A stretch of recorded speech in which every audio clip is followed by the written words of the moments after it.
ತುಮಕೂರಿನಲ್ಲಿ ಸರ್ಕಾರಿ ನೌಕರಿ ಹೆಸರಲ್ಲಿ ವಂಚನೆಯ ಜಾಲ ಪತ್ತೆ ಆಗಿದೆ. ದುಡ್ಡು ಕೊಟ್ಟು ಸರ್ಕಾರಿ ನೌಕರಿ ಪಡೆಯೋದಕ್ಕೆ ಯತ್ನಿಸೋರೆ ಇಲ್ಲಿ ಟಾರ್ಗೆಟ್ ಆಗೋದು.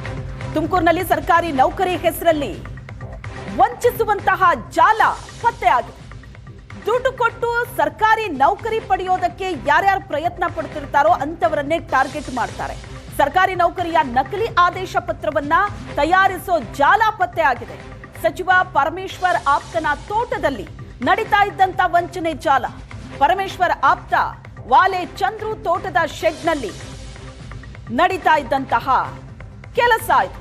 ತುಮಕೂರು ತಾಲೂಕಿನ ವಡ್ಡರಹಳ್ಳಿಯ ತೋಟದಲ್ಲಿ ವಂಚನೆಯ ಜಾಲ ಪತ್ತೆ ಆಗಿದೆ. ಅರಣ್ಯ ಇಲಾಖೆಯ ವಿವಿಧ ಹುದ್ದೆಯ ನಕಲಿ ನೇಮಕಾತಿಯ ಆದೇಶ ಉದ್ಯೋಗಾಕಾಂಕ್ಷಿಗಳಿಂದ 3 ರಿಂದ 5 ಲಕ್ಷ ರೂಪಾಯಿಯನ್ನ ಪಡೆದು ವಂಚನೆ ಮಾಡ್ತಾ ಇತ್ತು ಈ ತಂಡ. 15 ಜನ ಉದ್ಯೋಗಾಕಾಂಕ್ಷಿಗಳನ್ನ ಕರೆತಂದು ತರಬೇತಿ ನೀಡುವಂತಹ ನಾಟಕ ಕೂಡ ಮಾಡ್ತಾ ಇದ್ರು. ದೇವರಾಯನದುರ್ಗ, ಚಿನಗಾಬೆಟ್ಟ ಸೇರಿದಂತೆ ಹಲವು ಕಡೆ ಟ್ರೈನಿಂಗ್ ಅನ್ನ ಕೊಡ್ತಾ ಇದ್ರಂತೆ. ಅನುಮಾನ ಬಾರದಂತೆ ನಿವೃತ್ತ ಅರಣ್ಯಾಧಿಕಾರಿಯನ್ನ ಕರೆತಂದು ತರಬೇತಿಯನ್ನ ಕೊಡ್ತಾ ಇದ್ರು. ಅರಣ್ಯ ಇಲಾಖೆ ಅಧಿಕಾರಿಗಳಿಂದ ತರಬೇತಿ ಘಟಕದ ಮೇಲೆ ದಾಳಿಯಾಗಿದೆ. ತುಮಕೂರು ಗ್ರಾಮಾಂತರ ಠಾಣೆಯಲ್ಲಿ ಎಫ್ಐಆರ್ ದಾಖಲಾಗಿದೆ. ಆದರೆ ಎಫ್ಐಆರ್ ನಲ್ಲಿ ಸಚಿವ ಪರಮೇಶ್ವರ್ ಅವರ ಆಪ್ತ ವಾಲೆ ಚಂದ್ರು ಹೆಸರನ್ನ ಪೊಲೀಸರು ಕೈಬಿಟ್ಟಿದ್ದಾರೆ. ರಾಜ್ಯದ ಹಲವು ಕಡೆ ಇದೇ ಮಾದರಿಯ ವಂಚನೆ ಮಾಡಿರುವ ಬಗ್ಗೆ ಅನುಮಾನ ಕೂಡ ಇದೆ. ಸರ್ಕಾರಿ ನೌಕರಿ ಹೆಸರಲ್ಲಿ ನಡೀತಾ ಇದ್ದಂತಹ ವಂಚನೆ ಒಂದು ಇಡೀ ಜಾಲ ಈ ರೀತಿ ಜನರನ್ನ ವಂಚಿಸುವಲ್ಲಿ ಕೆಲಸ ಮಾಡ್ತಾ ಇತ್ತು.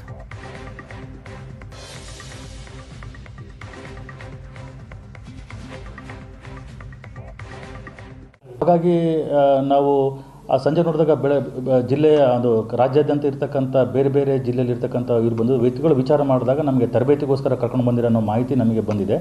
ಸೊ ಹಾಗಾಗಿ ಹೆಚ್ಚಿನ ವಿಚಾರಣೆಗೆ ನಾವು ಸಂಬಂಧಪಟ್ಟ ನಮ್ಮ ಗ್ರಾಮಾಂತರ ರೂರಲ್ ಪೊಲೀಸ್ ಸ್ಟೇಷನ್ ಅವರ ಸಹಾಯದೊಂದಿಗೆ ಅಲ್ಲಿ PSI ಅವರ ಜೊತೆಗೆ ಮತ್ತೆ ಈಗ ನಾವು ಬರಮಾಡಿಕೊಂಡು ಆ ಒಂದು ಸಂಬಂಧಪಟ್ಟಂತೆ ನೀವು ಅವ್ರಿಗೆ ಮಾಹಿತಿ ನೀಡಿದ್ವಿ. ಮತ್ತು ಇದು ಅವರ ಹತ್ರ ಇದ್ದಾಗ ಫೇಕ್ ಡಾಕ್ಯುಮೆಂಟ್ಸ್ ಒಂದು ಸರ್ಟಿಫಿಕೇಷನ್ ಕೂಡ ಅವರ ಹತ್ರ ಕಂಡುಬಂದಿದ್ದು ನೋಡಿದ್ವಿ. ಆ ಒಂದು ಕಂಡುಬಂದಿರತಕ್ಕಂಥ ಫೇಕ್ ಡಾಕ್ಯುಮೆಂಟ್ಸು ನಮ್ಮ ಅರಣ್ಯ ಇಲಾಖೆಗೆ ಸಂಬಂಧಪಟ್ಟದ್ದಿದೆ. ಹಾಗಾಗಿ ಇದೆಲ್ಲ ನಾವು ಮಾಹಿತಿ ನೀಡಿ ಇಮಿಡಿಯೇಟಾಗಿ ನಾವು ಆ ಸಂಬಂಧಪಟ್ಟ ಪೊಲೀಸ್ ಠಾಣೆಯಲ್ಲಿ ಕೂಡ ಒಂದು ದೂರನ್ನು ನಮ್ಮ ವಲಯಾಧಿಕಾರಿಗಳು ದಾಖಲಿಸಿರ್ತಾರೆ. ಈ ದೂರನ್ನು ಆಧರಿಸಿ ಆ ಸಂಬಂಧಪಟ್ಟ ಗ್ರಾಮ ಠಾಣೆಯಲ್ಲಿ ಒಂದು FIR ಕೂಡ ಆಗಿದೆ. ತನಿಖೆ ಹಂತದಲ್ಲಿದೆ. ಹೆಚ್ಚಿನ ಮಾಹಿತಿ ತನಿಖೆ ಬಂದ ನಂತರ ನಿಮ್ಮೊಂದಿಗೆ ಹಂಚಿಕೊಳ್ತೇನೆ. ಹಾಗಾಗಿ ತುಮಕೂರಿನಲ್ಲಿ ಅರಣ್ಯ ಇಲಾಖೆ ನಕಲಿ ಆದೇಶ ಪತ್ರ ತಯಾರಿಕೆಯ ಜಾಲ. ವಾಲೆ ಚಂದ್ರು ಪರಮೇಶ್ವರ್ಗೆ ಪರಿಚಯಸ್ಥ ಅನ್ನೋ ಆರೋಪದ ಹಿನ್ನೆಲೆ ಈ ಬಗ್ಗೆ ಪರಿಶೀಲನೆ ಮಾಡ್ತೀನಿ ಅಂತ ಗೃಹ ಸಚಿವ ಪರಮೇಶ್ವರ್ ಹೇಳಿಕೆ ಕೊಟ್ಟಿದ್ದಾರೆ. ಈಗ ತುಮಕೂರಿಗೆ ಹೋಗಿ ಅರಣ್ಯಾಧಿಕಾರಿಯನ್ನ ಕರೆದು ಮಾತಾಡ್ತೀನಿ, ವಿಷಯ ತಿಳ್ಕೊಂಡು ನಂತರ ಏನ್ ಕ್ರಮ ತಗೋಬೇಕೋ ತಗೋತೀವಿ, ಎಲ್ಲದಕ್ಕೂ ನನಗ ಲಿಂಕ್ ಮಾಡಬೇಡಿ ಅಂತ ಸಚಿವ ಪರಮೇಶ್ವರ್ ಪ್ರತಿಕ್ರಿಯೆ ಕೊಟ್ಟಿದ್ದಾರೆ. ತುಮಕೂರಿಗೆ ಹೋಗಿ ಫಾರೆಸ್ಟ್ ಆಫೀಸರ್ ಯಾರಿದ್ದಾರೆ ಮತ್ತು DC ಅವರು ಫಾರೆಸ್ಟ್ ಆಫೀಸರ್ ಅವ್ರನ್ನೆಲ್ಲ ಕರೆದು ಮಾತಾಡ್ತೀನಿ. ಏನದು ವಿಷಯ ಏನು ಅಂತ ಹೇಳಿ ನಾನು ಅದನ್ನು ಮೊದಲು ತಿಳ್ಕೊಳ್ತೀನಿ. ಆಮೇಲೆ ಅದಕ್ಕೇನು ಆ್ಯಕ್ಷನ್ ಮಾಡಬೇಕು ಅದನ್ನು ಮಾಡೋಣ. ಅಂದರೆ ಅಲ್ಲಿರೋಂಥ ರಿಪೋರ್ಟ್ ಪ್ರಕಾರ, ಅಲ್ಲಿ ಕೊಟ್ಟಿರೋಂಥ ಬ್ರೇಕಿಂಗ್ ಪ್ರಕಾರ HM ರವರಿಗೆ ಅವರು ಪರಿಚಯಸ್ಥರು ಅನ್ನೋ ಕಾರಣದಿಂದ ವಾಲೆ ಚಂದ್ರ ಅವ್ರ ಹೆಸರನ್ನ FIR ಸೇರಿಸಿಲ್ಲ. ಎಲ್ಲದಕ್ಕೂ HM ಎಲ್ಲದಕ್ಕೂ ಗೃಹ ಸಚಿವರು.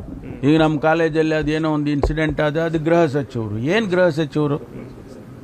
ಯಾವ ಕಾಲೇಜಲ್ಲಿ ಯಾವ ಊರಲ್ಲೂ ಏನೂ ಆಗೋದೇ ಅಲ್ವ? ಅದಕ್ಕೆಲ್ಲ ಗೃಹ ಸಚಿವರು ಹೊಣೆನ?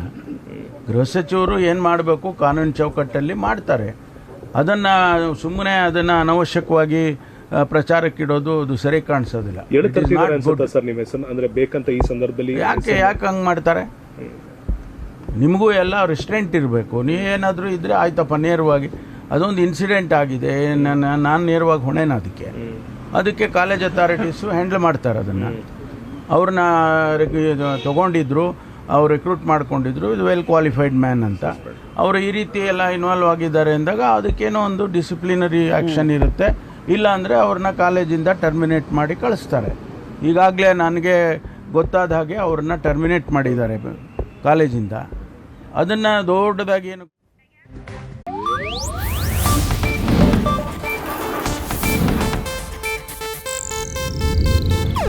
ಇದು ಏಷ್ಯಾನೆಟ್ ನ್ಯೂಸ್ ನೆಟ್ವರ್ಕ್ ಪ್ರಸ್ತುತಿ.